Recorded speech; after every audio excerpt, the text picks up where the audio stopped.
حضرت خالد بن ولید رضی اللہ تعالیٰ عنہ کے انتقال کی خبر جب مدینہ منورہ پہنچی تو ہر گھر میں کہرام مچ گیا۔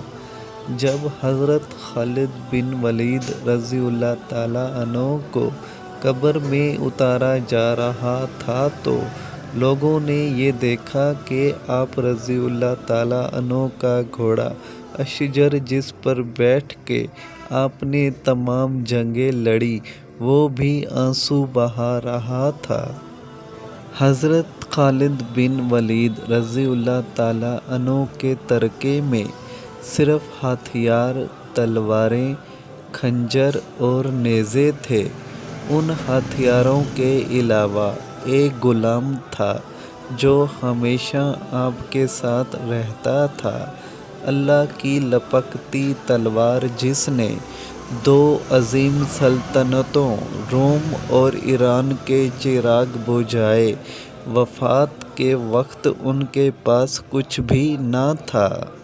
آپ رضی اللہ تعالیٰ عنہ نے جو کچھ بھی کمایا وہ اللہ تعالیٰ کی راہ میں خرچ کر دیا۔ ساری زندگی میدان جنگ میں گزار دی۔ صحابہ کرام نے گواہی دی کہ ان کی موجودگی میں ہم نے شام اور عراق میں کوئی بھی جمعہ ایسا نہیں پڑھا جس سے پہلے ہم ایک شہر فتح نہ کر چکے ہوں، یعنی ہر دو جمعوں کے درمیانی دنوں میں ایک شہر ضرور فتح ہوتا تھا۔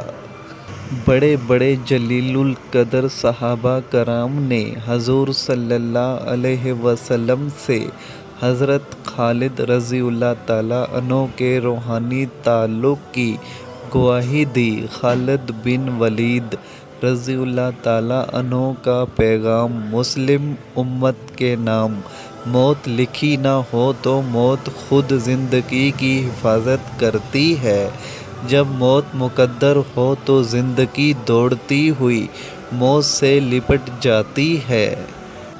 زندگی سے زیادہ کوئی نہیں جی سکتا اور موت سے پہلے کوئی مر نہیں سکتا۔